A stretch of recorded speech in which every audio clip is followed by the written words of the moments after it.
Hello, good morning guys. कशा आहात? मस्त असाल, मजेत असाल अशी अपेक्षा करते आणि आजच्या ब्लॉगला सुरुवात करते. आय होप सगळे व्यवस्थित असावेत. आणि ह्या लोणावळ्याचा पाऊस म्हणजे काय विचारूच नका. अगदी कडकडीत धुमाकूळ पावसाने रौद्ररूप धारण केले. आज आहे 6 जुलै. खूप सारा मोठा पाऊस पडत आहे. लाईट्स नाही आहेत आणि म्हणून हा असा एवढा अंधार दिसतोय. सकाळचे वाजलेले आहेत 8:30 पावणे 9. आणि मस्त तुम्हाला आता मी पाऊस दाखवू करते की किती पाऊस आमच्याकडे आहे. बघा, तुम्ही बघा, अक्षरशः माझ्या खिडकीत पण पाणी आलेलं होतं. आणि पाऊस म्हटल्यानंतर कुठे नाही, लोणावळ्यामधला पाऊस अक्षरशः खूप असतो.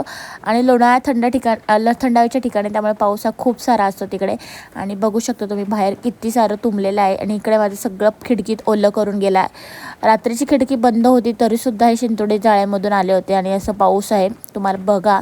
आणि त्याच्यानंतर इतकं सारं पाणी साठलेलं होतं खाली की काय विचारूच नका. इतका पाऊस झाला होता. त्यामुळे मुलांच्या शाळेला तर सुट्टीच दिली होती. आणि सुट्टी आज आहे, त्यामुळे मुलं झोपलेली आहेत निवांत. मी उठवलं नाही. ट्युशनलाही सुट्टी असले, पेपर चालू असले तरी बघा इतकं पाऊस रात्रभर पण पडतोय. आणि आता सकाळ झाली तरी कंटिन्यू चालू आहे.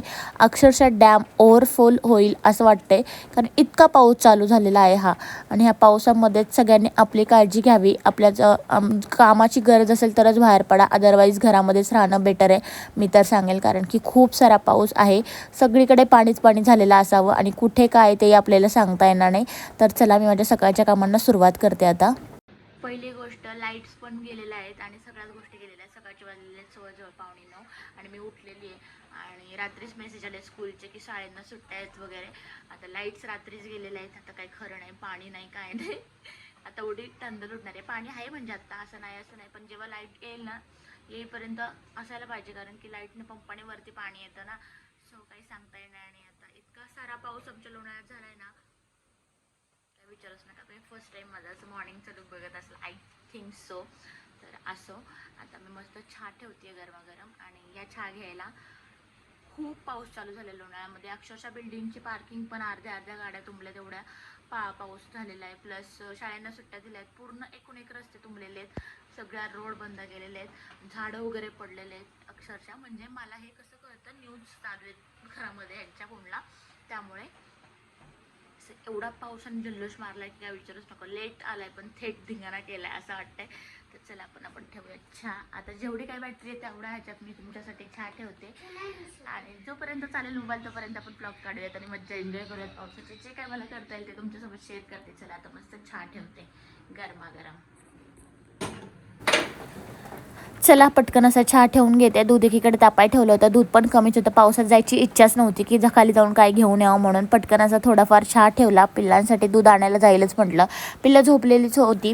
मग नंतर चहा, आणि नंतर उठल्यानंतर त्यांना दूध वगैरे पण म्हणजे थोडंसं दिलं. आणि चहा आणि टोस्ट दिले, मस्त खाकरा दिला आणि त्यांना खाऊ दिलं. आणि त्याच्यानंतर आम्ही बरेच माझी कामावरल्यानंतर गाडीमध्ये गेले मोबाईल चार्जिंग करायला. मोबाईल चार्जिंग करत असतानाच बाहेर इतकं सारा धोधो पाऊस पडत होता. पुन्हा बघा पार्टी. अरे लोक कसली पार्टी करताय, तुम्ही कसली करताय? गाडीत मोबाईल चार्जिंग करत होतो. ह्या पोरांनी मस्त खायचं आणलं होतं. पार्किंगमध्ये गप्पा मारत होते. ह्यांना म्हटलं चला राऊंड मारून या, बाहेर काय अवस्था आपण बघून येऊयात. तर ह्यांनी गाडी काढली. आम्हाला इतकं आयडिया नव्हती की रस्ते बंद झालेले आहेत. बघा तुम्ही, प्रत्येक रोडवर झाडं पडलेली होती अशी. आणि प्रत्येक ठिकाणी झाडं पडलेली आहेत. पावसाचा एवढा जोरदार हे होता, हवा भरपूर होती आणि पाऊसही कंटिन्यू होता. आणि काय सांगायचं, सगळी दुकानं वगैरे बंद होती. लोक नुसती धावपळ करत होती इकडचे तिकडे. आय थिंक सो ह्या सगळ्या गाड्या तिकडच्या इकडे आणून लावल्या होत्या, कारण की हुडको कॉलनीमध्ये पाणी शिरलं होते. आम्हाला इथे गेल्यावरती कळलं की खूप सारं पाणी शिरलेलं आहे. आणि पुढे जाऊन आम्हाला सगळे रोड बंद केले होते. आम्हाला माहिती नव्हतं. जस्ट एक राऊंड म्हणून बघायला आलो होतो, पण सगळे रोड बंद असल्या मी गाडी तिथूनच टर्न मारली आणि रिटर्न फिरलो. तर पुढे जाऊन पण इतकं पाणी होतं, तुम्हाला काय सांगू. आम्ही आश्चर्य फील केलं की बापरे, एवढं पाणी इथपर्यंत आलं आहे. सगळी दुकानं बंद केली होती. अक्षरशः पावसात फक्त माणसंच फिरत होती, कारण प्रत्येकजण जागा शोधत होतं, प्रत्येकजण गाडीची व्यवस्था करत होतं. आणि खूप म्हणजे गोंधळ आणि धावपळ ह्या 1-2 तासामध्ये पावसाने एवढा जल्लोष केला की पाणी अक्षरशः इथपर्यंत आलं होतं. ज्याने ओळकाडीचा टन ह्या इथे एवढं पाणी साठलं म्हटल्यावर तुम्ही मागच्या इकडे पाणी बघू शकता किती आहे. खूप सारा गोंधळ उडवला. हे आम्हाला तिथून आल्यानंतर मला प्रत्यक्षात कळलं की यार, खरंच पावसाने खूप वाट लावली आहे सगळ्यांची. सकाळपासून म्हणजे कालपासून पावसाने जो धुमाकूळ घातला, मी तुम्हाला मग अशी दाखवले की किती लोकांची धावपळ वगैरे ह्या गोष्टी चालू आहेत. आमच्याकडे दिवसभर लाईट पाणी नाही आहे. लाईट पाण्याचं तर सोडा, पण बाहेरच्या लोकांचे हाल चालले आहेत ना. म्हणजे बघायला तर न्यूजला भेटते थोडं ह्यांच्या मोबाईलला वगैरे बघते, त्यांना पण रेंज नाही आहे. पण खरंच खूप बेकार परिस्थिती झाली आहे. पावसाने अगदी अक्षरशः रुद्ररूप असं नाही का धारण केल्यासारखं झालंय. काश कोणाची जास्त नुकसान भरपाई नाही झालेली पाहिजे.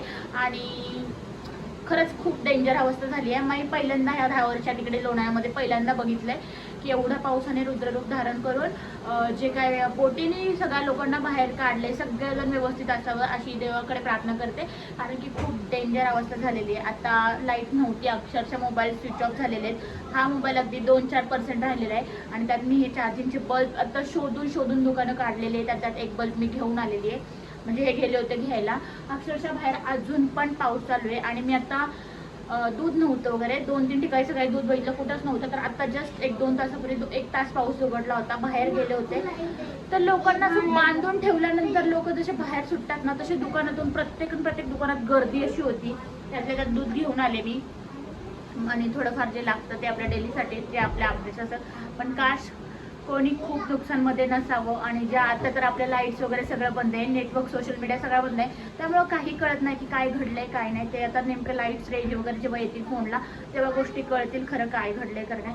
खरंच खूप पावसाने डेंजर हाल केलेत लोणावळ्याकरांचे. अक्षरशः डॅम वगैरे फुल टू फुल वाहून भरतंय. आणि मी स्वतः प्रत्यक्षात बघितलं. आता दूध आणायला गेले तेव्हा भांगरोडी चौकाच्या तिथपर्यंत पाणी आलेले आहे. अगदी गुडघ्याच्या लेनच्या खालीपर्यंत पाणी. म्हटलं तिकडे किती पाणी असेल हा विचार करा. आणि खरंच खूप डेंजर अवस्था आहे. खूप कंडिशन बेकार आहे. स्कूल्स आज तर बंद होती, उद्याचं माहीत नाही. काश जास्त कोणाची जास्त म्हणजे नाही का नुकसान भरपाई न झालेली असावी खरंच. चला स्वयंपाक करते. आणि किती लाईट्स बीट गेलं असेल तरी जेवण कुठे थांबत नाही. सो जेवण स्वयंपाक बनवते. आणि कोणाशी कॉन्टॅक्ट करायचं म्हटलं तर नंबर कोणाची एक्सचेंज नाही आहे, रेंज नाही, या गोष्टी खूप घडतात आहे. त्यामुळे चला आता मी माझं आवडते आणि भेटूयात आपण पुन्हा. जर रेंज असेल लाईट असेल तर कंटिन्यू करा. इव्हिनिंगला लवकरच स्वयंपाक केला कारण लाईट्स नव्हत्या. आणि त्यानंतर म्हटलं चला थोडंच पाण्यामध्ये मस्त असं फ्रीज स्वच्छ करून घेतला. सगळी फ्रीजमधली भांडी बाहेर काढून मस्त फ्रीज साफ केला. आज मोबाईल नव्हता, लाईट्स नव्हता, टी व्ही नव्हता, रेंज नव्हती, काहीच नव्हतं. मग हे काम करून घेतलं. म्हटलं चला काही ना काही करत बसावं. कारण तसं बसून डोक्यात फार विचार आणि बाहेरचं सगळं काही दृश्य दिसत होतं. तर स्वतःला मग बिझी करून घेतलं आणि असं फ्रीज साफ करून घेतला. तर असा दिवस संपवला गाईज. आणि आता पुढच्या 2 दिवस ब्लॉग येतील नाही तर मला माहिती नाही. कारण की पाऊस खूप असल्यामुळे मोबाईलला रेंज नाही आहे, वायफाय नाही आहे, काही सगळ्या गोष्टी बंद असल्यामुळे आपले ब्लॉग थोडे स्थगित होतील. आणि नक्कीच लाईट्स वगैरे चालू झाल्या की मी ब्लॉग टाकायला सुरुवात करेन. तोपर्यंत आपल्या चॅनलवर कोणी नवीन असेल तर सबस्क्राईब करायला विसरू नका. इथेच ब्लॉग एंड करते. भेटूयात उद्या नव्याच्या ब्लॉगमध्ये. बाय.